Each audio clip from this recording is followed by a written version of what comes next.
disebutkan Syekh Ahmad Tayyib, disebutkan juga di Yaman fikih tahawulat oleh Sayyid Abu Bakar Al-Adni, disebutkan juga di Maroko di Mauritania oleh Syekh bin Bayyah. Sama, Ahlus Sunnah itu akidah Asy'ariyah Maturidiyah, berfikih, yang 4 bertasawuf. Tapi ada yang belum disinggung di situ, yaitu tentang harakah, pergerakan. Karena pergerakan ini jika dia tidak munazzamah, tidak ditanzim, tidak dipakaikan kedisiplinan di dalamnya, maka kita akan kalah dengan kelompok yang firqah dhalalah tapi mereka munazzamah, muntazimah. Ada kelompok yang mereka ini akidahnya bermasalah, tapi mereka punya kedisiplinan. Kita yang mungkin merasa benar pasti kalah. Ya, coba lihat sekarang kajian Ahlus Sunnah di YouTube, banyak atau sedikit? Banyak.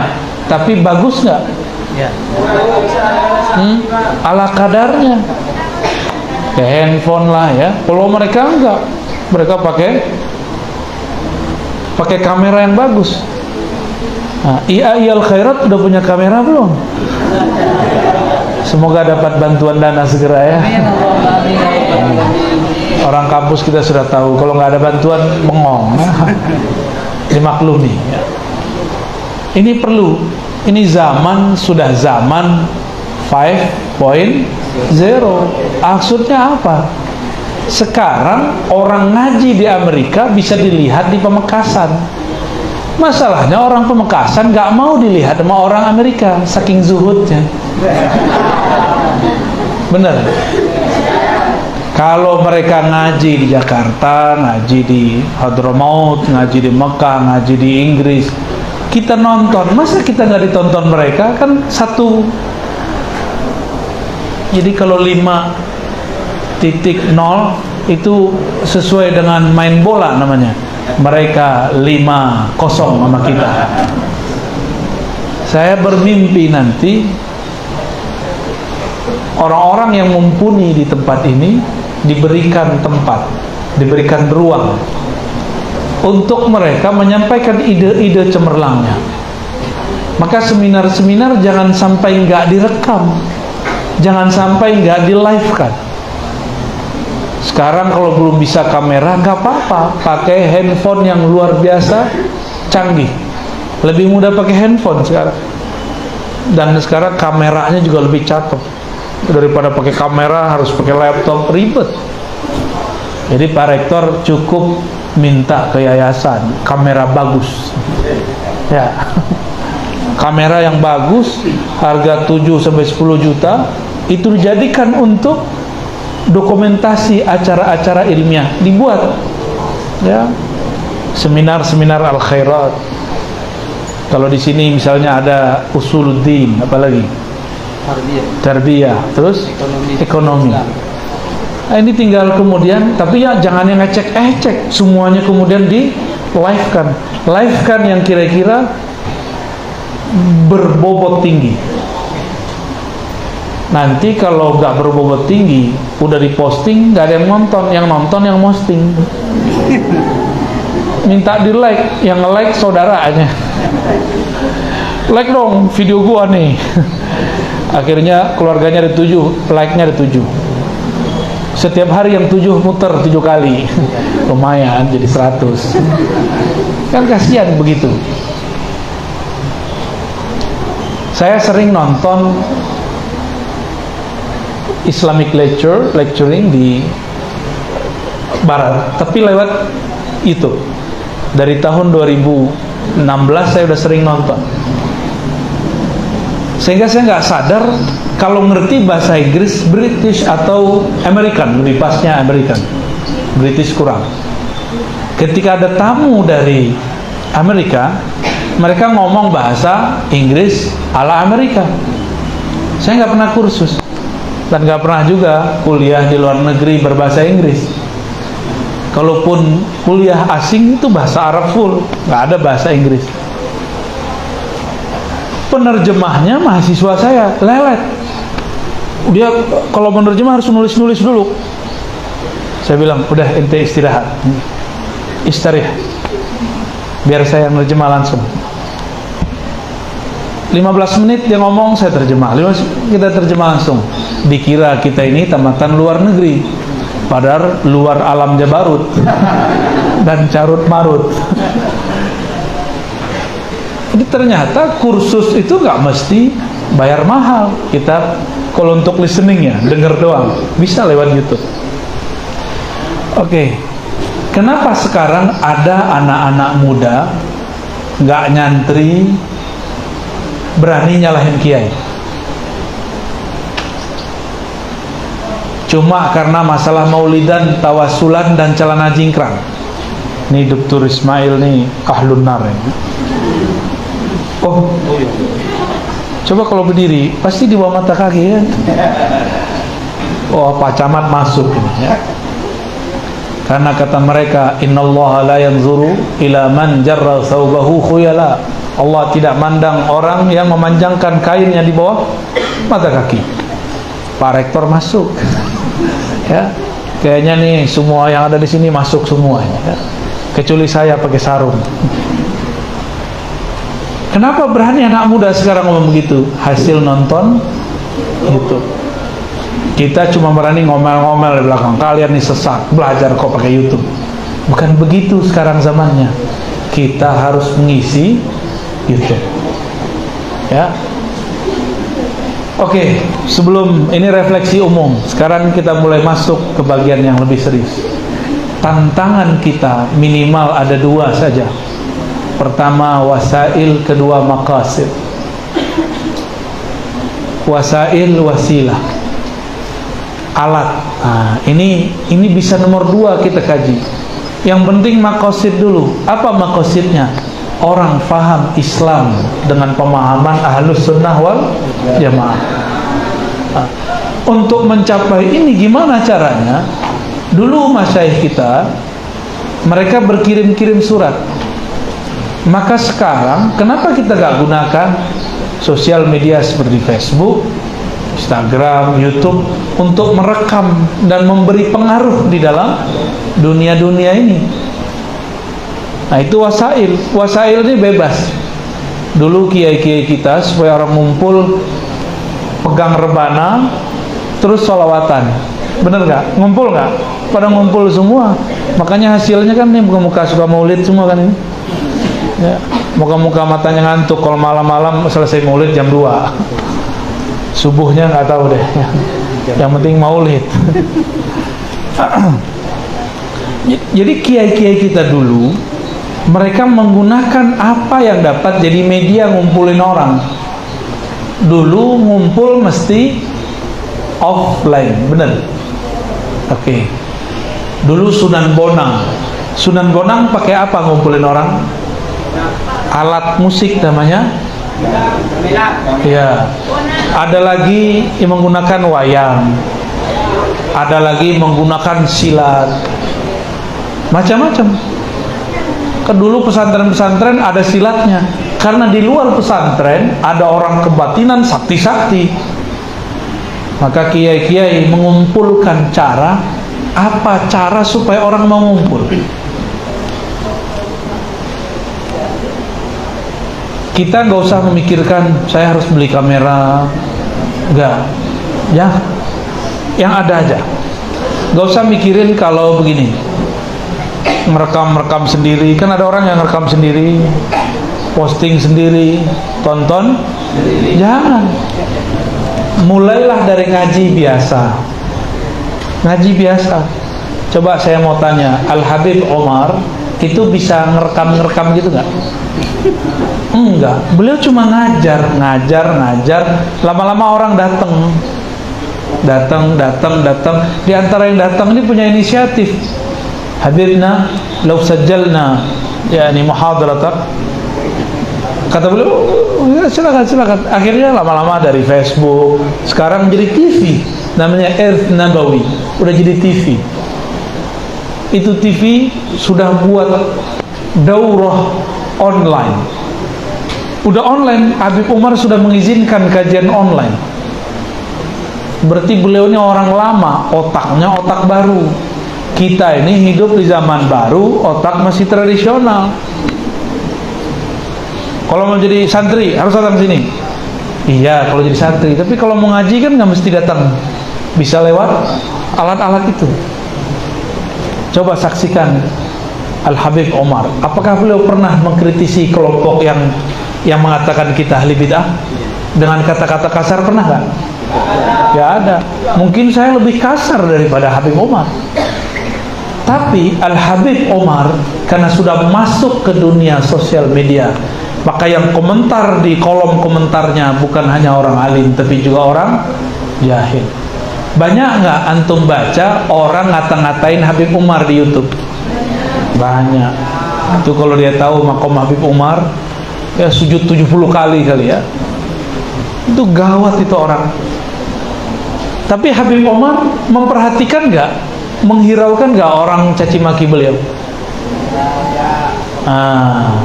Maka kalau antum nih mau masuk ke dunia gaib namanya YouTube, mesti telinga tebal, matanya tebal, nggak boleh sensitif, mukanya harus muka tembok,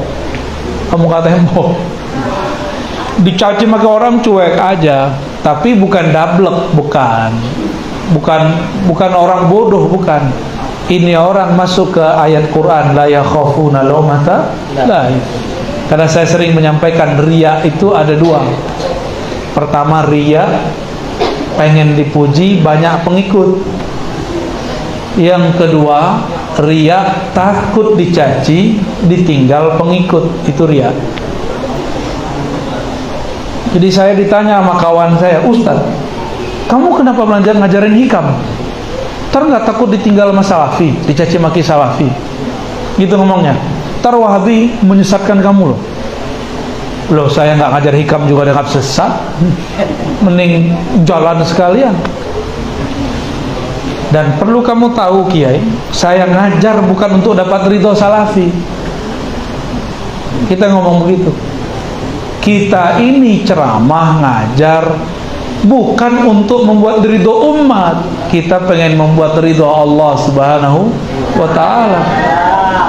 Kalau ridho umat beda pembisik, udah beda hasil. Kiai-kiai tengkar karena si pembisik kurang ajar. Sama rektor sama kaprodi tengkar karena mahasiswa tuh yang ngadu-ngadu tuh. Coba ntar lihat ya. Kita kan orang kampus, ngertilah ya. Pembimbing dengan kaprodi dia adu-adu lah, masa doktor, masa magister diadu sama mahasiswa. Jadi mahasiswa aja ya. Nah ini tantangannya. Maka seorang yang ingin mempertahankan akidah Ahlussunnah, lawannya bukan Wahabi, dirinya sendiri. Jadi tahadiyat al-uzma bukanlah Wahabiyah atau Salafiyah. Al-ula nafsuh. Yang pertama dirinya sendiri. Dia pengen terkenal, pengen dapat follower, pengen monetis. Ada sekarang monetis loh ya. Jadi YouTuber tuh bisa kaya. Kecuali saya. Nge-YouTube yang dapat yang punya channel YouTube. Nggak setoran itu. Kita nggak ada masalah karena rezeki tidak akan tertukar sebagaimana jodoh ya. Walaupun udah sering mojok, jalan berdua, naik motor, namanya jodoh belum tentu dia. Jangan seneng-seneng dulu. Ada yang aham-aham. Itu orang di waktu pesantrennya tertahan. Sekarang kayaknya bebas ya. Jadi tantangan pertamanya bukan Salafi Wahabi, yang pertama diri dia sendiri. Apakah dia sibuk dengan wasail atau sibuk dengan maqasid? Kalau sibuk dengan wasail, sibuk ngurusin channel, sibuk ngurusin handphone, sibuk buat akun. Itu kesibukannya. Padahal tugas dia al-maqasid. Adapun wasail, Allah akan kirim orang. Intan surullah ya surkum. Kamu bantu Allah, gimana caranya? Sebarkan ajaran Allah. Nanti Allah akan kirim orang-orang untuk khidmah kepada dia. Itu orang khidmah bukan untuk dia, untuk Allah juga. Intan surullah yang surkum. Kalau kamu berkorban untuk Allah, Allah korban untuk kamu. Nah, sekarang kebanyakan buat studio bagus-bagus, handphonenya bagus-bagus, kamera bagus-bagus, tapi orangnya nggak dibaguskan. Jadi jangan terbalik. Kita ngaji di pesantren tidak diizinkan ngajar kecuali sudah dapat apa? Ijazah dari guru, benar nggak? Kalau di pesantren dapat ijazah, seharusnya di YouTube ada ijazahnya juga. Cuma kan nggak ada. Ijazah di YouTube adalah ijazah netizen. Maha benar netizen dengan segala komentarnya. Itu netizen tuh. Yang lain bengong. Maksudnya apa sih? Punya akun juga. Punya akun ya. Jadi tantangan pertamanya siapa? Diri. Sibuk dengan wasail atau maqasid. Nah, maka saya antarkan di depan ada wasilah, ada maksud. Baru yang kedua, di dalam maqasid itu ada turunannya namanya mafahim, pemahaman-pemahaman. Yang ngajar lewat online ini jangan malu-maluin. Baca kitab kok salah sekali dua kali nggak apa-apa, tapi kalau salahnya berkali-kali luar biasa, Pak. Apalagi salah mentasrif, ya nggak? Ada kan yang salah mentasrif dulu. Cuma orang awam nggak mau tahu, yang penting ustadz saya. Udah jelas salah mentasrif tetap dipanggil kiai. Santri aja belum lolos. Gimana? Santri mau naik kelas berapa kalau yang matan apa biasanya pakai jadwal tasrif atau matan bina atau mantan bini? Matan bina ya, matan bina, jadwal tasrif, ada juga yang apa yang dimansub ila al-Imam Abi Hanifah ya. Saya dulu pakai tasrif itu, dan nggak boleh masuk kelas berikut kalau nggak hafal ini semua. Lah ini jadi kiai tasrif aja belum ngerti, kita udah hafal aja masih salah baca, ya nggak? Gimana kalau nggak hafal tasrif? Jadi kalau kita nih mau masuk ke dunia begitu, ukur diri dulu, pantas nggak? Memantasnya bukan dengan kata-kata netizen, tapi ijazah dari guru. Guru mengijazahkan, mengizinkan kita ngajar, berarti itu sudah ada legitimasi. Apa kata guru? Nah, kamu ngajar di sana. Itu ijazah tadris, dan itu termahal, lebih bagus daripada ajaztuka qabiltu ya. Seneng qabiltu kan? Yang bagian kanan saya pengen qabiltu, tapi depannya beda, qabiltu nikahaha. Amin. Antum kesepian ya. Baik. Jadi yang jadi problem nih mafahim. Mafahim ini juga ada dua, ilmu alat, ilmu maksud. Lagi-lagi masain ilmu alat minimal ujurumiyah khatam lah ya. Kalau nggak mau hafal alfiyah, ujurumiyah. Imam Syafi'i hafal alfiyah nggak? Santri-santri kan, tuh santri kan? Imam Syafi'i hafal alfiyah. Yang nulis alfiyah belum lahir. Gimana? Mau ngapalin apa beliau?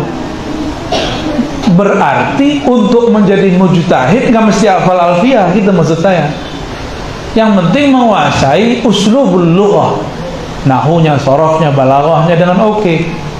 Kalau tidak oke, kita bicarakan yang kita sanggup. Di kampus ilmu itu yang tadi di pesantren semuanya rata, di kampus kita ada tafsir. Kalau saya dulu S1-nya Aqidah wa Falsafah, tapi bacaannya Al-Burhan fi Ulumil Quran, Al-Itqan fi Ulumil Quran, ya, At-Tahbir fi Ulumil Quran. Itu bacaan saya dulu. Enggak hanya Manaul Qattan ya, harus naik ke kitab Al-Itqan. Jadi standar nih kalau IAT-nya bener, udah khatam minimal 1/4 daripada kitab Al-Itqan ya.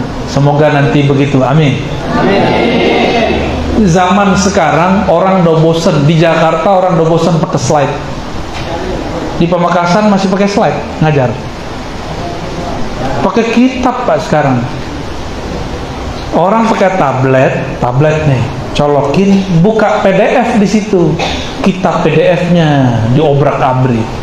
Begitu sekarang orang belajar, PDF-nya sediakan 5, ganti, bandingkan. Karena untuk S1 minimal muqaranatul kutub, perbandingan isi kitab. Kalau dulu waktu nyantri 1 kitab 1 semester, kita nggak mungkin baca minal awal ilal akhir, minal bidayah ilal nihayah. Kita yang mungkin baca di rumah, di kampus bukan lagi baca, tapi menjelaskan hasil bacaan.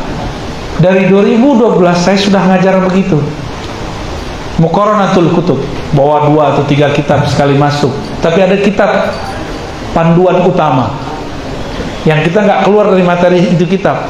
2-3-nya itu ganti-ganti terus. Nah, misalnya kita bagi PDF-nya kepada mahasiswa. Kan sekarang kitab ini mudah, ambil di internet, download, tinggal bagi.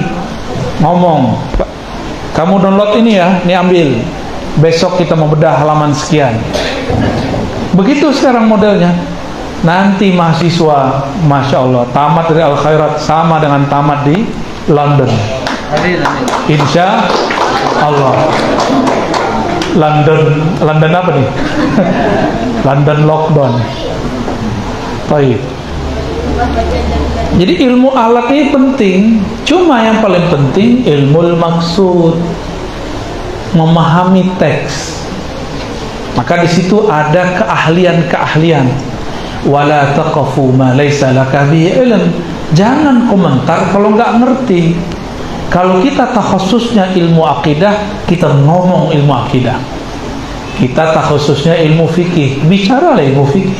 Bukan berarti kita nggak paham akidah, tapi takhusus awalnya. Saya yakin namanya nyantri pasti belajar banyak ilmu seperti Imam Suyuti.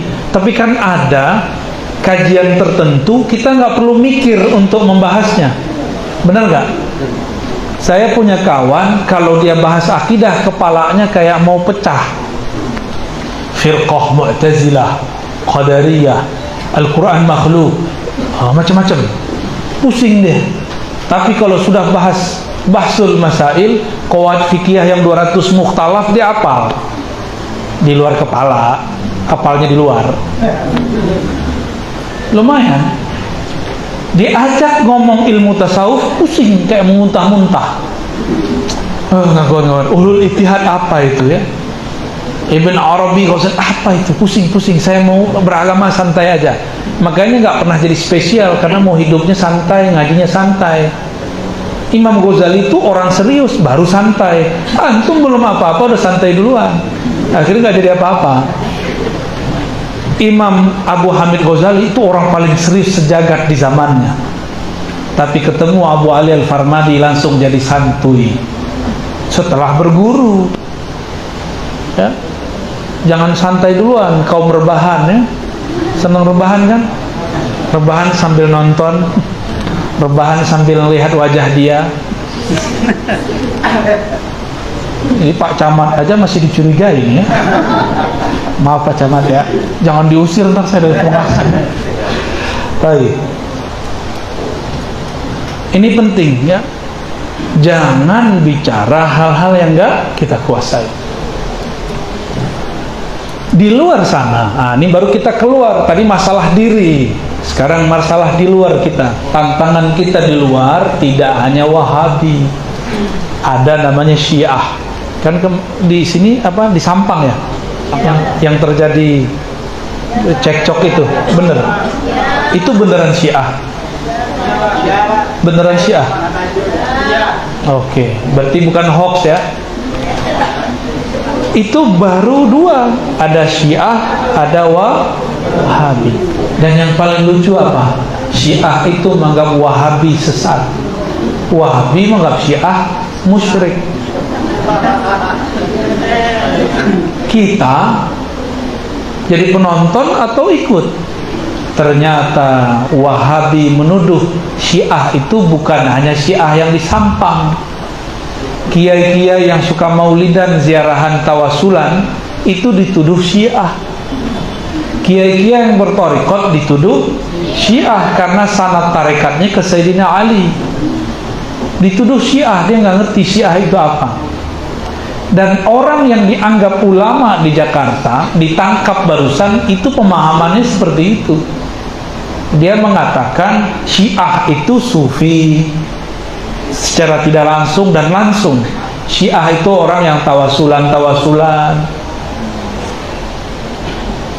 Tapi masyarakat kan nggak ngerti. Ya, taunya ini kriminalisasi ulama. Bukan, dia emang berbahaya ini orang. Tapi kita doa semoga itu cuma hoax ya. Cuma kalau yang saya dengar langsung, dia memang memusuhi sufi. Dan dia mengatakan sufi itu Syiah. Dan mereka dulu punya selebaran agama Syiah, isinya sufi. Berarti dia nggak ngerti apa Syiah, apa sufi. Maulidan, nah ini kelompoknya. Ini mereka juga lagi tengkar nih. Bahkan Wahabi mengatakan Asy-Syiah dinun walaysa minal Islam. Syiah itu agama sendiri, bukan Islam. Kalau sufi orang maulidan dituduh Syiah, berarti sama dengan Wahabi mengkafirkan, memurtadkan ulama-ulama sufi. Ini tantangan di luar kita. Itu baru dua tuh, belum lagi liberal, belum lagi plural ya, masih banyak, belum lagi kepercayaan, kebatinan, banyak tantangan kita di luar. Tapi yang dikhabarkan dibuatkan Rasulullah Sallallahu Alaihi Wasallam, yang berbahaya itu kelompok yang mengagamakan politik. Kelompok itu disebut Khawarij. Saya malam tadi bahas itu juga berapi-api ya. Ini nanti perpecahannya balik lagi ke dalam. Sesama akidah Asy'ari, sesama Syafi'i berkunut, sesama baca Ratibul Haddad, Ratibul Attas, sesama tawasulan maulidan, sesama bertasawuf, tetapi beda politik. Akhirnya jontok-jontokan. Itu kalau musuh kita lihat gimana? Tepuk tangan. Antum mau mereka tepuk tangan? Nah, maka mahasiswa-mahasiswa ini jadi agen perubahan di masa nanti supaya tidak menambah parahnya hal ini. Bagaimana caranya? Kita harus paham bahwa politik itu sunnahnya adalah tafarruq wal ikhtilaf. At-tafarruq wal ikhtilaf itu sunnatullah untuk politik. Maka jangan pernah bermimpi sok jadi pahlawan, menjadi hero, akan menyatukan kiai. Nggak usah. Nggak usah. Itu namanya sok pinter. Kiai aja debat, masa ente bisa menyatukannya? Yang bisa menyatukan kiai, kiainya kiai. Tapi kiainya para kiai sudah wafat. Sahabat itu ketika Rasulullah hidup nyatu nggak? Rasulullah wafat pecah Muhajirin Ansor. Muhajirin Ansor pecah, diredam oleh Abu Bakar, diredam oleh Umar. Tapi Umar ada musuh tersembunyi, dibunuh. Sayyidina Umar sebelum wafat dia ciptakan sistem ahlul halli wal aqdi, buat tim kayak MPR, DPR, perwakilan. Terpilihlah Sayyidina Utsman. Utsman pun dikepung 40 hari 40 malam, terbunuh beliau. Lalu terpilihlah Sayyidina Ali. Sayyidina Ali dituduh ikut bunuh Sayyidina Utsman. Begitulah terus kalau politik. Antum bisa bayangkan istri Rasulullah meninggal di haribaannya. Itu Rasulullah meninggal di pahanya Sayyidatuna Aisyah. Perang dengan Sayyidina Ali, mantu Rasulullah, anaknya meninggal di paha Sayyidina Ali. Siapa? Fatimah Az-Zahra. Itu perang loh. Berarti ini ibu mertua tiri kan gitu. Yang ini mantu tiri. Perang kok. Gak bisa disatukan itu. Sayyidina Ali sendiri yang kemudian mengalah. Setelah terjadi perang tambah parah, maka Sayyidina Ali cepat naik kudanya, dikawal beberapa orang, lalu mengatakan, wahai Ummul Mukminin Aisyah, hendaklah engkau pulang. Udahlah, kita sudah dihasut sama orang, sudah ribuan orang mati, mau diteruskan, mau juga aku mati, engkau mati, kira-kira begitu bahasa kasarnya. Baru Sayyidatuna Aisyah kemudian ngalah, Sayyidina Ali juga kemudian ngalah, mereka sama-sama ngalah. Tapi di akar rumput ramai sekali. Selevel Sayyidina Ali nggak sanggup membendung perpecahan itu, terus antum membendung. Saya masih dengar lagu-lagu lama, kiai-kiai mau menyatukan kiai. Ya salam, nggak usah. Cukup islah antara kiai. Maka kajian-kajian saya niatkan untuk mengambil langkah islah. Maksudnya gimana? Islah itu bukan menyatukan, tapi mempersamakan visi dan misi selama masih bisa. Maka selama masih bisa diadem-ademin, kita ademin. Nggak bisa ya sudah, nggak kita paksa juga. Dan malangnya jadi orang yang mengislah, kita nggak jadi A, nggak jadi B, nggak disedangi kelompok A, nggak disedangi kelompok B. Siap nggak tuh? Siap nggak antum dibully? Itu. Jadi tantangannya kembali ke kita. Sama akidah, sama mazhab, sama tasawuf, sama zuriat Syekh Fulan, sama-sama nyantri di Syekh Fulan, tapi karena politik agama dipolitisasi. Inilah perpecahan yang tidak akan ada selesai-selesainya. Ya. Ini kampus kalau berpolitik rame, tapi kalau kampus ini di pesantren kan jadi adem. Ini tahadus binikmah, walaupun ada gerak-gerik begitu di kampus saya, tapi kampus saya itu seakan-akan di pesantren. Institut Ilmu Al-Quran itu sampingnya UIN, jadi UIN 2. Rasanya kayak masuk pesantren, tapi orangnya celanaan kayak gini, ya sepatuan. Cuma saya doang yang pakai sendal ya, karena kalau saya dipaksa pakai sepatu, saya mengatakan, waduh, saya nggak usah ngajar deh. Ya, gerah pakai sepatu tiap hari. Tapi kalau antum udah biasa ya, sepatunya keren lagi ya. Baik. Jadi bolak-balik di situ. Nah, kesimpulan besar, masalah kita ada di dalam dan di luar. Di dalam ada wasilah, ada maqasid. Di maqasid ada pemahaman, ada ilmu alat, maka ilmu maksud, ilmu alat. Ya. Lalu di luar kita ada kelompok Syiah, ada kelompok Wahabi, ada liberal. Ya. Lalu kembali lagi ke dalam. Di dalam kita ada masalah lain.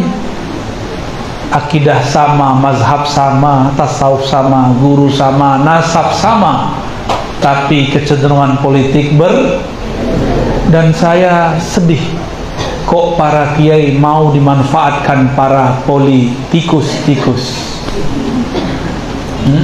Kok mau para kiai dikompor-kompori oleh para politikus-tikus. Zamannya politikus. Ya, zamannya politikus, tikus. Jamaknya politikus, tikus. Politik itu buletnya masih ada runcingnya. Kita mesti berpolitik, tapi nggak usah semua. Jadi kalau bisa di satu pesantren itu cukup 1-2 orang, dan nggak usah pengasuhnya kalau bisa. Cuma kan politikus ini nggak mau, dia mau terjun langsung menyentuh Pak Kiai. Apa kata dia? Pak Kiai, kalau nggak Pak Kiai siapa lagi?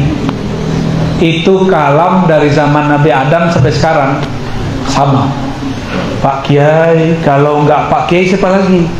Masih ingat Ratu Dangdut, Raja Dangdut? Siapa Raja Dangdut? Bang Haji Roma. Terlalu. Dia itu didatangin politisi. Apa kata si politisikus? Kalau nggak Bang Haji, siapa lagi? Bang Haji. Bangsa ini dah carut marut. Kalimat itu diulang oleh Bang Haji. Kalau nggak saya, siapa lagi? Termakan. Habislah duit bikin partai, tapi satu pun tidak ada yang coblos. Ya. Masuk aja nggak tembus, nggak lolos.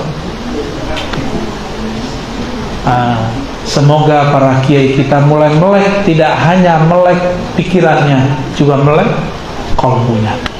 Sudah terbayang petanya ya? Adapun masuk ke YouTube gampang itu. Mengajar, Allah akan kirim orang yang akan membantu pengajaran kita. Insya Allah. Jangan pikirinkan alat, pikirinkan dulu maksudnya. Wallahu a'lam bis-shawab.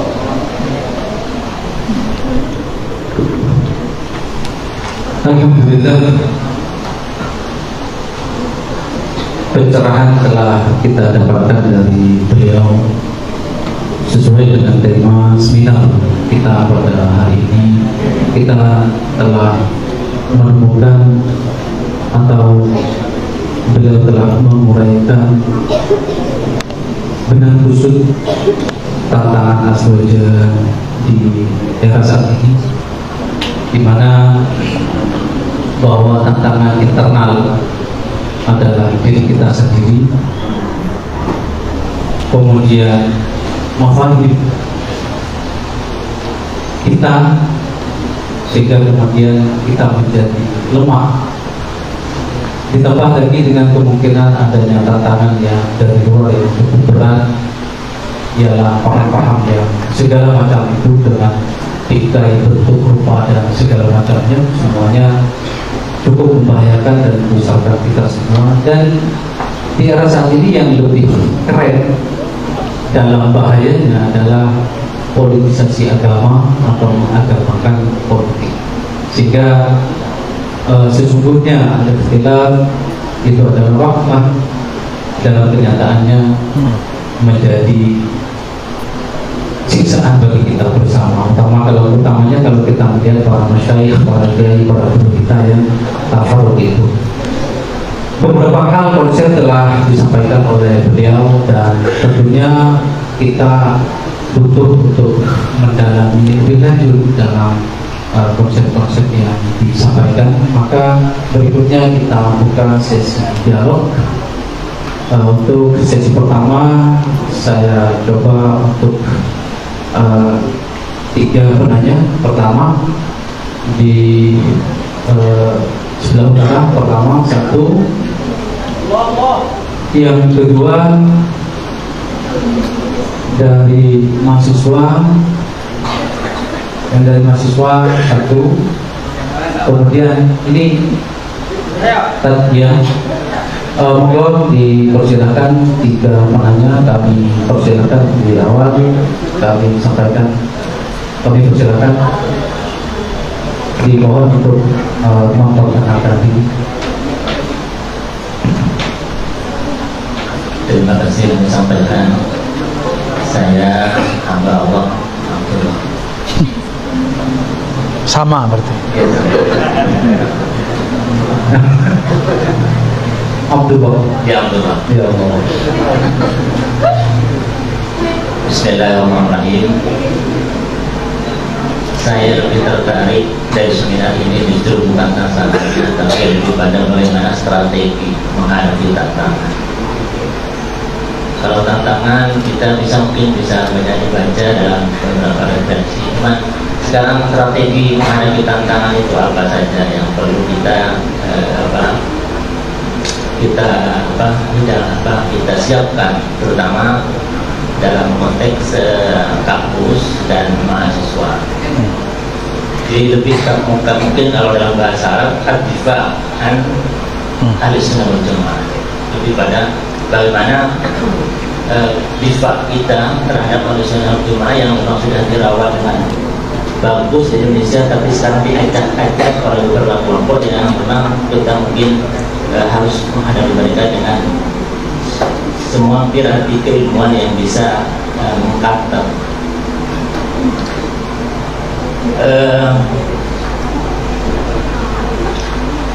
Ada mungkin 3 pertanyaan yang akan disampaikan. Satu aja. Wahid bas.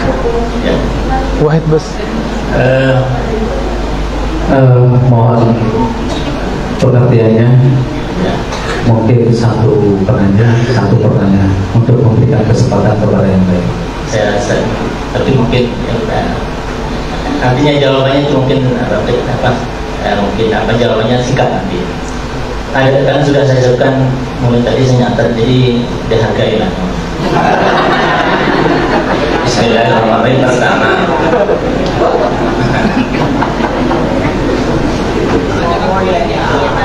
sudah difahami tadi, saya memang menangkap bahwa ada wasail, ada maqasid, ada manfaat. Dan ini memang yang harus kita bentengi. Pertama, bahwa dalam konsep di luar kita yang merupakan tantangan Ahlussunnah wal Jamaah adalah ada konsep tauhid uluhiyah, rububiyah. Dan ini kadang-kadang santri dan mahasiswa bahkan dalam skripsi kadang-kadang mereka memuat di situ. Bahkan dengan dapat dasar-dasar argumentasi yang menggunakan Al-Quran hadis, menggunakan ketika rububiyah alhamdulillahirabbil alamin, ketika uluhiyah wa ilahukum ilahun wahid. Lah, apakah ini memang ada sinkron dengan Ahlussunnah wal Jamaah dengan Asy'ariyah? Apa perbedaan dan persamaan? Karena kalau saya belajar di pesantren tidak kenal di kitab Fathul Majid dan sebagainya ada tauhid uluhiyah rububiyah. Ini apa kira-kira perbedaan, persamaan, atau memang kita harus tidak menerimanya sama sekali? Karena ini sudah ada kata-kata tauhid, cuma ada pemisahan itu yang mungkin perlu kita kaji lebih mendalam. Oke. Yang kedua,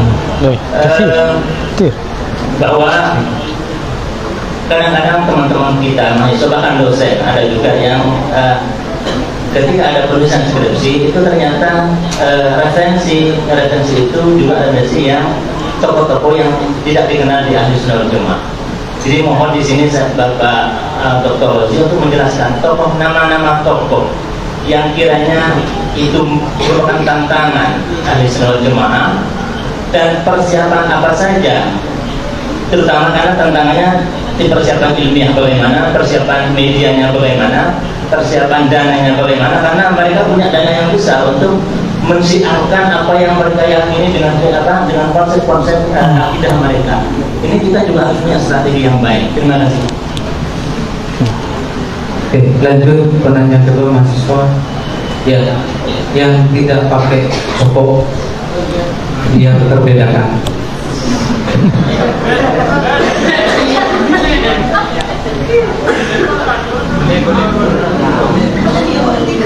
Assalamualaikum warahmatullahi wabarakatuh.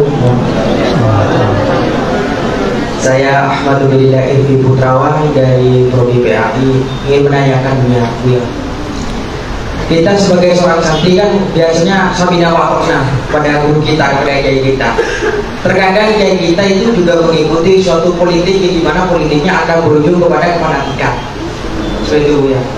Nah, terkadang politik ini seperti yang Buya katakan, meskipun bulat mesti ada yang tajam, seperti itu Buya. Dan terkadang ulama-ulama yang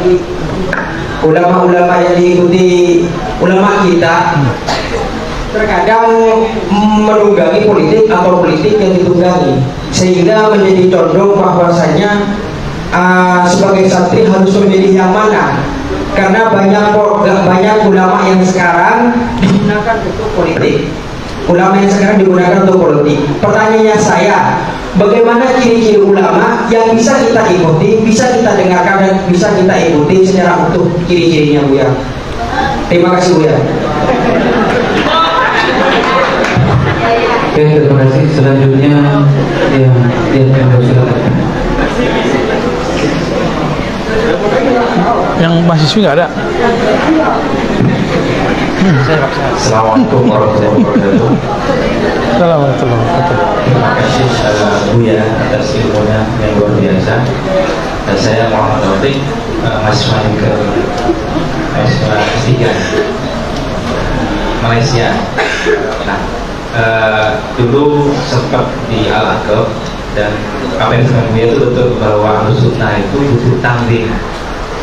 mengapa terjadi konflik di Timur Tengah seperti di Syria dan di Yaman itu karena tidak ada tanzim Ahlus Sunnah wal Jamaah. Pertanyaan saya, bagaimana tanzim itu ya? Strateginya bagaimana untuk di Indonesia? Karena sepertinya sudah terjadi polarisasi di Indonesia. Ya, terima kasih. Assalamualaikum warahmatullahi wabarakatuh. Waalaikumsalam warahmatullahi wabarakatuh. Untuk menyelesaikan waktu bagi beliau, sekiranya ini hanya satu sesi, tapi sebelum beliau menanggapi pertanyaan-pertanyaan, saya mencoba untuk memaksa agar dari mahasiswi ada pertanyaan. Soalnya harus dipaksa, harus ada. Kalau tidak ada, harus ada. Sampai ada. Ah, itu saja. Monggo, silakan. Satu aja. Satu saja.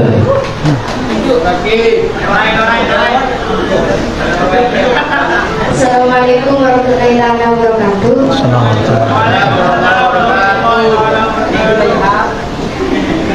Pertanyaannya gini dia.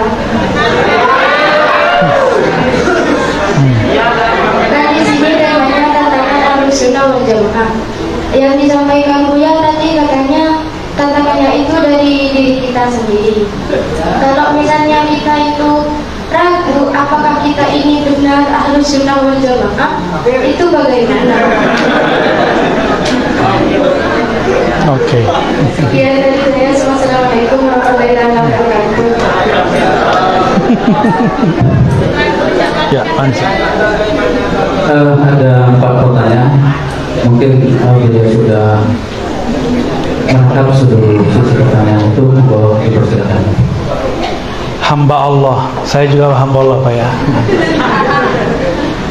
Strateginya gimana? Kan gitu. Yang sabar hamba Allah.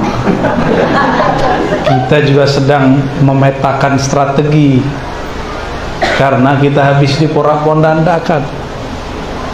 Maka strategi yang paling bagus, strategi yang diistikharahkan, bukan strategi yang cuma dipikir-pikirkan. Ijtihad, sebenarnya ijtihad itu kata Ibnu Arabi, Imam Syafi'i itu ijtihad, itu isinya wahyu, tapi wahyu ilhami. Karena yang boleh mengatakan halal haram itu cuma Rasul. Imam Syafi'i bukan Rasul. Maka dibungkuslah, diganti istilah wahyu itu menjadi ilham. Ilham diganti menjadi ijtihad. Ilham para sufi, ijtihad para usuli. Imam Syafi'i ketika menghadapi tantangan zaman itu, apakah dia buat strategi dulu atau bergerak dulu? Maka berbeda antara beliau dengan Abu Hanifah. Abu Hanifah minal fuqaha, gerak dulu baru munculkan kaedah cuma di dalam pikiran, yang ada cuma furu'nya. Beda dengan Imam Syafi'i, harus kaedah dulu. Karena Pak hamba Allah ini seorang Syafi'i, pengennya ala Syafi'i. Kadang-kadang kita harus nyebrang mazhab, karena mazhab itu rahmat. Bisa kita pinjam sistem Imam Abu Hanifah. Sekarang di antara teman-teman ini, mahasiswa-mahasiswi ini, zakat pakai beras dengan zakat pakai duit, lebih pilih mana? Tuh, apakah mereka menentang Allah dan Rasulnya? Kalau di fikih nggak diterima loh. Di fikih Syafi'i, ya, berasnya dibeli, ya sama tuh main-main namanya. Pak Kiai, Lora, saya beli beras. Nah, berasnya dibeli, terus saya zakat dengan beras. Ini kan nggak efektif, menghabiskan waktu. Sekarang sudah 5 poin, masih begitu. Oke, menjaga tradisi boleh, tapi jangan dipukul rata. Di pesantren, di kampung-kampung, apa-apa di kota nggak bisa. Orang time itu 1 menit itu nilainya besar, ya. Kalau harus cuma mau beli beras, jual, salam. Saya berzakat dengan beras, kelamaan. Sekarang itu lembaga zakat sudah minta restu kepada para ulama seluruh dunia. Bolehkah berzakat lewat pencet-pencet? Langsung senang ya dapat transferan ya. Dulu orang ditanya pilih makanan pokok atau dinar dirham, mereka pilih makanan karena dulu duit belum tentu bisa laku karena barangnya nggak ada. Mereka pilih barang. Sekarang barangnya lebih diperlukan daripada dulu. Zaman saya makan berkat itu rebutan. Zaman sekarang berkat habis orang tahlilan nggak disentuh, malah ditaruh di jalannya. Gengsi mengambil atau nggak nafsu, nyampe di rumah cuma disimpan nggak dimakan. Bener nggak? Beda sama zaman dulu. Berkat itu betul-betul dianggap berkah, habis didoain. Sekarang orang nggak percaya berkah, cuma jadi uruf tradisi. Jadi saya pulangkan kepada Bapak karena Bapak sudah tahu jawabannya ya. Mau ala Abu Hanifah, jalan aja dulu, ntar ketemu polanya. Atau mau buat pola dulu. Kalau ingin buat pola dulu, akses rohani kita harus mirip-mirip Imam Syafi'i, membaca sebelum terjadi. Ya, harus sanggup begitu. Di ekonomi orang berani loh. Ini kan ada ekonomi sini ya. Contoh, 2030 diperkirakan bensin sudah nggak ada, maka orang semua beralih ke ya, itu secara ilmu ekonomi. Dalam ilmu eskatologi nanti terjadi dukhon. Kalau terjadi dukhon, bolong itu ozon, maka hancurlah satelit. Orang nggak bisa lagi main handphone. Itu mobil-mobil karena pengaruh ozon, kena logam, rusak semua. Itu ilmu eskatologi. Ilmu apa lagi? Ilmu rohani, beda lagi. Beda pendekatan, beda pendapatan ya.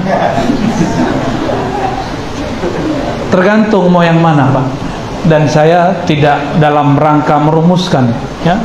Siapalah kita cuma ngembangin, kita bagi-bagi. Bapak nanti coba lihat sendiri.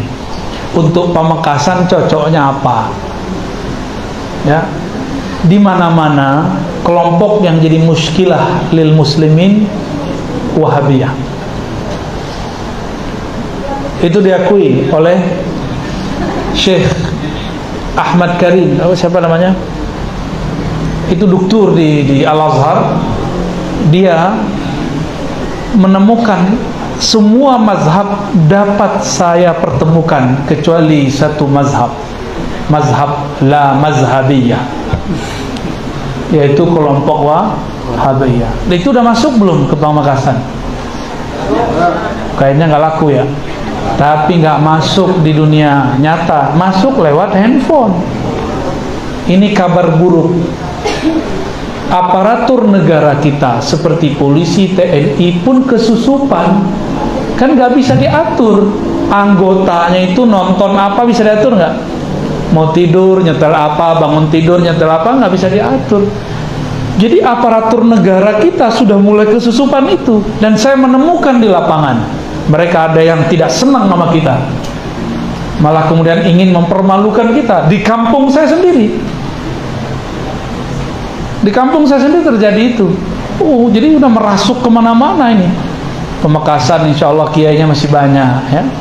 Semoga aman. Tapi jangan merasa aman. Ini bisa berubah cepat. Cara merubahnya nggak perlu pakai maulid anti maulid, pakai politik selesai. Karena untuk menghancurkan aswaja kultural tidak dengan menghancurkan kultur, masukkan virus baru, kecenderungan politik. Maka cara strateginya ajarkan, dewasakan umat bahwa politik bukanlah agama. Ini kampanye saya dari kemarin-kemarin, dari tahun-tahun sebelumnya. Agama mencakup politik, tapi politik jangan diagamakan. Beda politik, bukan beda agama. Kita beda mazhab nih. Nih saya buka aja. Saya mazhab Syafi'i. Tapi bagi saya sentuh dengan istri tidak membatalkan bagi saya. Tapi saya tidak memfatwakan untuk orang lain. Itu udah beda loh Syafi'i kita. Dalam Syafi'iyah saya, doa kunut itu tidak mesti dibaca setiap subuh. Boleh dia nggak dibaca. Tuh beda kan mantum? Dulu ya. Setelah saya belajar ke Syekh Taufik, beliau mengatakan kalau ketinggalan kunut dianjurkan sujud sahwi, ya sesuai yang di kitab. Tapi kembali lagi, itu kan tidak bagian dari rukun gitu. Syafi'inya sudah macam-macam. Terus antum tadi mengatakan kalau zakat fitrah lebih senang pakai masih Syafi'i nggak tuh? Udah nggak Syafi'i, dan itu rukun loh ya zakat. Kalau nyentuh suami istri itu nggak masuk bagian daripada hal-hal yang urgen. Yang urgen ini zakat, rukun keberapa ini? Dan kita merubah paradigma. Dulu tidak laku ini fatwa, tapi sekarang fatwa itu laku di mana-mana, diterima semua mazhab. Maka fatwa Abu Hanifah sudah menjadi fatwa mazhab Syafi'iyah. Orang sudah mulai minjem metodologis namanya. Ustaz ini menghancurkan mazhab kita nih. Bukan begitu. Imam Syafi'i dulu bermazhab apa? Maliki. Benar nggak? Terus beliau belajar kepada Muhammad bin Hasan Syaibani, Hanafiyah. Banyak kok mazhab yang Syafi'i. Kalau benar kita di manhajnya Syafi'i, kita akan belajar banyak manhaj. Nggak takut dengan mazhab orang lain. Setelah itu beliau belajar mazhab Ja'fariyah. Banyak yang dipelajari oleh Imam Syafi'i. Nyampe di Mesir beliau ketemu mazhab Laythi, Imam Laits bin Sa'ad, kawan Imam Malik. Inilah mazhab final Imam Syafi'i, dipengaruhi oleh Imam Laits. Gak ketemu, cuma ketemu muridnya, disebut mazhab al-wasati, mazhab yang menggabungkan antara ahlul ra'i, ahlul hadis. Jadi itu Laitsi. Jadi Imam Syafi'i udah gabung berapa mazhab tuh? Saya mau tanya, mendapatkan hadis di zaman kita dengan zaman Imam Syafi'i lebih mudah sekarang apa dulu? Kenapa kita nggak bisa jadi mujtahid? Takut ya antum ya, takut kualat ya, itu kan? Pak Rektor aja udah mulai geleng-geleng nih. Padahal semangat itu harus ada, walaupun kita nggak sampai-sampai jadi mujtahid. Semangat aja dulu. Pertanyaan nyambung dengan adinda mahasiswa tadi yang nggak pakai kopiah ya. Itu kan bahasa Pak Dokter ini, Dokter Ismail. Gimana pertanyaan tadi? Kita punya kiainya berpolitik, boleh nggak kita kritik? Jangankan kiai, imam aja boleh dikritik. Imam mazhab boleh dikritik. Jangankan imam mazhab, sahabat aja boleh dikritik. Makanya ada orang kritik Utsman ketika beliau memberanmuskan mushaf selain mushaf yang beliau tulis. Itu ada yang kritik. Di kitab ada. Ibnu Mas'ud ngeritik Utsman, biasa. Cuma kan kita selalu ngomong siapalah kita, ya. Ya kalau ngomong begitu terus ya nggak bakal ada kemajuan. Islam kita stagnan terus di sini. Saya mau tanya lagi mantum, masalah kita sekarang udah tahu belum orang dulu? Imam Syafi'i, Abu Hanifah udah ngerti belum kalau nanti ada kampus begini? Ya asik-asik kuliah offline, tahu-tahu jadi online. Gimana? Kalau zaman itu ittisal sanad, nyambung sanad mesti ketemu muka, bener nggak? Sekarang ketemu apa ini? Kan nggak jelas ini. Tapi sekarang sudah menjadi biasa, bener nggak? Awal-awal dulu kayaknya handphone ini mau kita patahin aja ya. Susah amat kok, kita yang gaptek, handphone yang disalahkan. Itu mohon maaf nih, kalau imam-imam dulu hidup sekarang dia juga ngeliat ini apa ini? Ini apa nih? Terus Imam Syafi'i kalau nyebutin hadis pakai haddatsana an fulan, kita cukup buka Syamilah, no hadisnya. Kaget nanti para imam itu. Kayak orang nggak pernah ketemu gadget terus kasih gadget. Gaptek. Tapi kalau Imam Syafi'i hidup seperti kita zaman sekarang, maka beliau pun akan menerima ini. Bahkan mungkin fatwanya lebih canggih daripada fatwa para kiai. Kira-kira begitu, ya. Tapi kalau beliau dipinjam sebentar ke sini jadi norak. Cuma kalau beliau lahir di zaman sekarang akan buat mazhab baru. Saya yakin 100%. Saya mau tanya lagi, saya ulang. Imam Syafi'i, Abu Hanifah ngerti nggak persoalan kita hari ini? Ya. Berarti kita harus merumuskan masalah kita sendiri. Nggak bisa dicari di kitab. Coba cari hukum transfer zakat fitrah, ada nggak? Ada nggak di kitab? Berarti kaidah qawaid fikih mesti ditambah. Saya ngajarin antum genit dikit ya. Ini salah satu strategi, Pak ya. Saya ngomong praktis aja. Bahwa di zaman ini persoalan lebih rumit dari zaman terdahulu, maka jangan malu untuk masuk ke bab fatwa. Tapi karena kita ini nggak sanggup, kita bareng-bareng berfatwa. Ulama kita sudah buat misalnya Lajnatul Ifta, komisi fatwa. Itu kan karena kita nggak bisa fatwa sendiri, bareng-bareng. Sekarang kalau saya fatwa nih, saya sebagai seorang usuli misalnya, nanti orang ekonom bilang, Ustadz itu salah, kami nggak bermaksud begitu. Dulu dalam usul ada kaidah al-ismu huwal musamma. Ini satu mazhab. Nama itu, itulah yang dinamakan. Kalau begitu sambal setan haram dong. Namanya setan.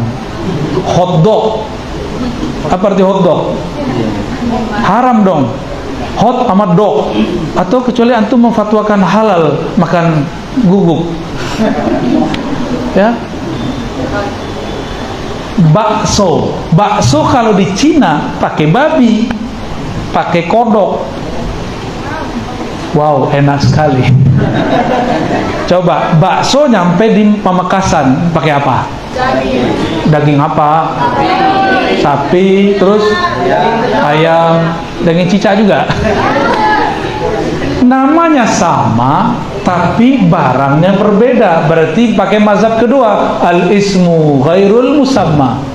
Kata Imam Syafi'i, siapa yang ngomong al-ismu wal musamma, oh ismu ghairul musamma, fala tuqbal syahadatu. Enggak diterima syahadatnya. Kalam Imam Syafi'i ini tidak relevan untuk zaman ini, karena beliau tidak bermaksud seperti yang kita maksud. Istilahnya sama, relevan untuk zaman itu. Kita sekarang harus merumuskan sendiri. Berarti yang cocok al-ismu ghairul musamma. Padahal tadi kata Imam Syafi'i yang ngomong begini ahlul bid'ah. Dulu yang ngomong begitu kelompok Qadariyah yang tidak percaya takdir. Itu kelompok dulu yang ngomong begitu. Oke, gimana? Jadi batal nggak mazhab antum? Atau tambah kuat? Tambah kuat seharusnya. Ambil yang lama, jaga, lalu kembangkan di zaman ini. Ya, ada istilahnya ya. Al-hifzu al-muhafazatu ala al-qadim aslah. Terus wal akhdhu bil jadid. Itu penjelasannya barusan itu. Dulu yang ngomong begini Gus Dur dianggap sesat se-Indonesia. Tapi saya pikir-pikir, ini orang di atas rata-rata cerdasnya. Dia memikirkan sebelum itu terjadi. Jadi otak dia itu sudah nyampe di zaman sebelum kita nyampe. Orang-orang begitu kalau nggak waliullah nggak mungkin, ya. Walaupun kata orang wali setan, kalau bagi saya waliullah, ya. Wallahu a'lam bishawab. Apalagi?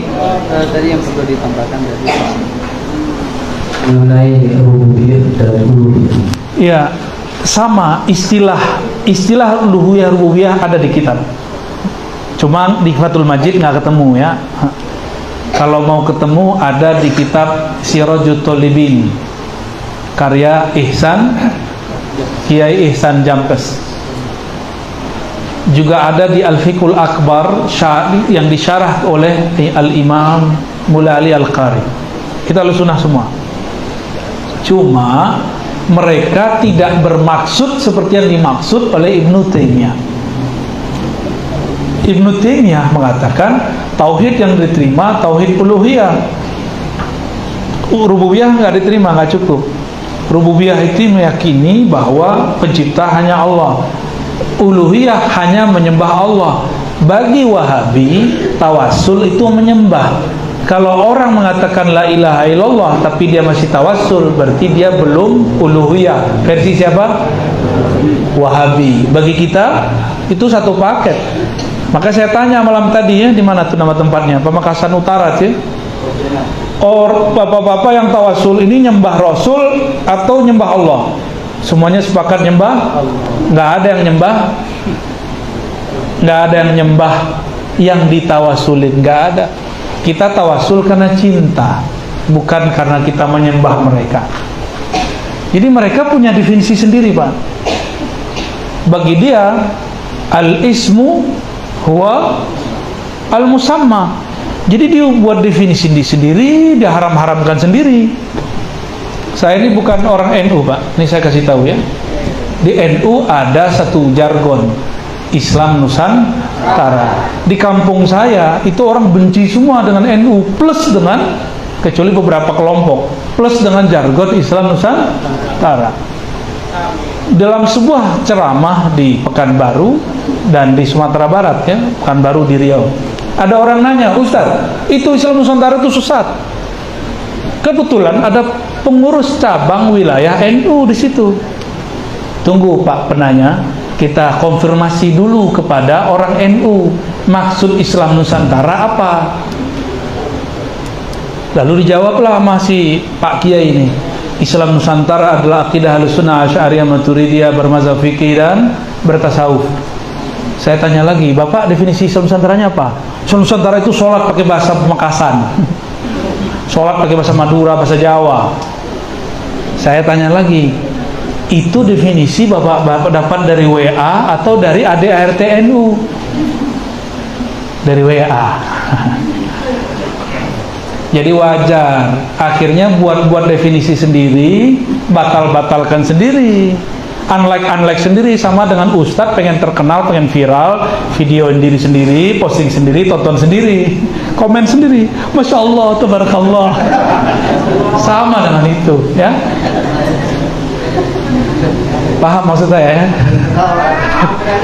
Paham sekali apa 2 kali. Jadi uluhiyah rububiyah ini beda kelompok, beda istilah. Saya juga punya istilah uluhiyah rububiyah. Uluhiyah itu Allah mengesahkan dirinya dengan ahadnya dalam zatnya sendiri. Berarti Allah sendiri, kita nggak ada. Itu ahadiyah, uluhiyah. Ada yang kedua, rububiyah. Rububiyah itu Allah mengesahkan dirinya dengan menggerakkan lidah-lidah makhluknya, menggerakkan ruhani makhluknya, hanya menyembah dirinya. Kalau enggak Allah gerakkan, kita enggak bisa menyembah. Laulaka anta ma tadaina. Kalau bukan karena engkau ya Allah, kata sahabat di depan Nabi, kami tidak dapat petunjuk dari Allah. Wala sallaina, kami tidak akan mampu sholat.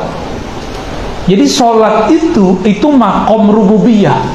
Tapi ini bukan pembahasan akidah ahli kalam, ini akidah ahli tasawuf.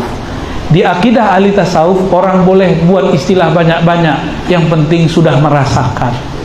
Kalau belum merasakan jangan buat-buat sendiri, ikut taklid aja ya. Jadi kita ini kalau sujud, ruku, itu namanya makom rububiyah. Beda nggak dengan tadi salafi? Wahabi beda nggak? Beda, sama istilahnya tapi beda maksudnya. Ini baru contoh ya. Selamat pusing ya. Ada lagi, cukup? Berikutnya bagaimana tanzim aswaja ini? Tanzim aswaja. Pertama, ridho kalau kita harus berbeda. Ini satu. Harus ridho. Jangan sok jadi heroik mau nyatu-nyatuin orang. Yang kedua, islah antar pergerakan dan golongan. Ini ngomong doang yang susah nih. Saya lagi menjalani itu dan saya diserang oleh kedua kelompok itu. Kita islah nih antara pencinta Habib A dan Habib B, kita diserang balik. Tapi saya nggak ada urusan, kita jalan terus. Kita hidup bukan karena mereka puji, kita juga nggak akan mati kalau mereka caci. Ya. Aduh, Allahu Akbar ya. Yang tepuk tangan bingung, mau Allahu Akbar bingung sama tepuk tangan. Yang ketiga, ini yang berat. Yang dapat menyelesaikan masalah akhir zaman itu cuma satu imam, dan itu diakui oleh semua agama, mau agama Buddha, Hindu, Kristen, Yahudi, apalagi Islam. Mereka menyebutnya juru selamat, Mesias. Kita menyebutnya Al-Mahdi. Kenapa Al-Mahdi bisa menyatukan? Karena dia pewaris mutlak zahiran wa batinan anin Nabi sallallahu alaihi wasallam. Hanya pewaris mutlak yang dapat menyatukan umat. Sedangkan di luar itu, kita ini kan gak mutlak, cuma mewarisi baca kitab. Nabi gak baca kitab yang begitu, Pak. Nabi bacaannya kitab Alam Jabarut, kita Alam Carut Marut. Makanya ketika kita baca kitab tambah carut marut umat. Tunggulah, sabar. Lalu gimana? Persiapkan diri menjadi yang pantas mengikuti Imam Al-Mahdi. Imam Al-Mahdi itu kata Nabi, nasabnya nasabku. Berarti jangan jauh-jauh dari zuriat Rasulullah. Masalahnya zuriat Rasulullah beda politik. Satu 01, satu lagi 02. Ini sebenarnya sindiran. Sindiran apa? Bahwa sunnatullah hatta zuriat Nabi pasti berbeda. Apalagi cuma zuriat Syekhana Khalil, zuriat di sini kalau apa? Syekh Abdul Hamid ya. Pasti beda. Padahal bau badannya sama, ya kan, bau oroknya sama.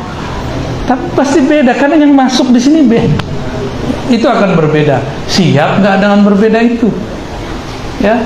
Orang yang nggak siap berarti nggak ridho, batal dia baca raditu billahi robba. Masih ingat Allah mengatakan, walau syaa Allah la ja'alakum ummatan wahidah. Kalau Allah mau, Allah jadikan kamu satu umat. Oleh karena itu, tanzimnya tadi udah 3 ya. Akidah Asy'ari, tanzim akidah nih. Biar yakin gimana nih? Berguru bersanad. Nanti kamu yakin. Jangan cuma pakai YouTube atau ngaji lewat jalan jauh. Jangan, harus bersanad. Pastikan sanad kita nyambung. Ya. Jadi yang pertama apa? Akidah Ahlus Sunnah wal Jamaah. Yang kedua bermazhab fikih. Yang ketiga bertasawuf. Tasawuf ini terbagi 2, Pak. Ada tasawuf wirid-wiridan, ijazah-ijazahan, qabil tu lihahaha. Amin tuh, ada yang mau tuh ya. Tinggal antum datang ke rumahnya melamar. OTW. Terus yang kedua ada thariqah, bukan thariqah wirid tapi thariqah warid. Warid itu turunnya ke dalam ruh. Ruh baru menyampaikan ke dalam kolbu. Maka thariqat ini thariqat ruh. Kajiannya lebih banyak daripada talqinnya. Ngaji ma'rifatnya lebih luas daripada wiridannya. Ini pencirian di akhir zaman. Orangnya karena dia ahlur ruh, maka dia ahlur rahmah. Dia pasti ahli kasih sayang. Orangnya tidak pendendam. Orangnya sayang kepada semua makhluk. Bahkan saking sayangnya Allah izinkan nanti mereka berbicara dengan pohon-pohon ketika nanti Dajjal keluar. Saking sayang kepada makhluk. Ini baru bicara sama kolbu orang aja belum bisa. Ya, berbicara dengan kolbu pasangan aja belum bisa. Gimana mau bicara sama pohon? Nanti pohonnya bilang, wahai Muslim, di sini ada Yahudi. Huna haduwullah. Kita nggak dengar.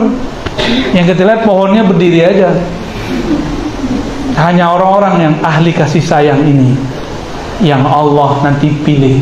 Maka kalau di kolbu ada kebencian, antum terpinggirkan. Walaupun akidahnya Asy'ari, bermazhab Syafi'i, berthariqat 1000 thariqat mu'tabarah. Ya, siap jadi ahlur rahman, ahlur rahim, ahlur ruh yang menjadi agen kasih sayang. Ya, inilah yang dibawa dulu oleh Kiai Haji Abdurrahman Wahid. Ya, tapi dengan gaya beliau. Nah, sekarang kan sudah agak tanzimnya dikit, Pak. Yang ngomong sudah agak rapi dikit kan. Kalau dulu ngomongnya ala beliau. Sengaja itu menggelindingkan bola namanya, main biliar. Tembak ini kenanya apa? Itulah canggihnya mereka para wali-wali Allah. Barangkali sampai di situ Dulur. Ya, udah jam 10, saya belum mandi wajib ini. Ya, Baik. Baik, terima kasih kepada Buya Dr. Auzi yang telah menjawab beberapa pertanyaan dari para hadirin.